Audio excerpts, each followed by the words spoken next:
కేరళలోని శబరిమల అయ్యప్ప ఆలయానికి భక్తులు పోటెత్తుతున్నారు. మండలం మకర విలక్కు వార్షిక ఉత్సవాల నేపథ్యంలో భక్తులు తరలి వెళ్తున్నారు. వారం రోజుల్లోనే ఏకంగా 5,75,000 మంది భక్తులు అయ్యప్పని దర్శించుకున్నట్టుగా అధికారులు వెల్లడించారు.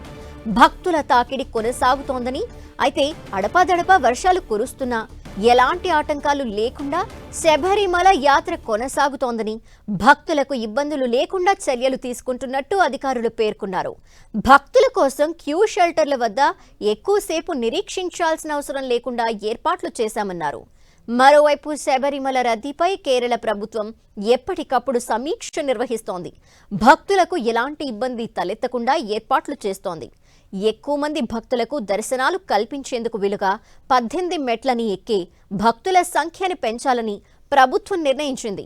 ప్రస్తుతం నిమిషానికి 75 మంది మెట్లను ఎక్కుతూ ఉండగా ఈ సంఖ్యని 85కు పెంచాలని నిర్ణయించారు. గత సంవత్సరం ఈ సీజన్లో 53 లక్షల మంది అయ్యప్ప భక్తులు శబరిమలని దర్శించుకున్నారు. ఈసారి ఆ సంఖ్యని మరింత ఎక్కువగా ఉంటుందని భావిస్తున్నారు.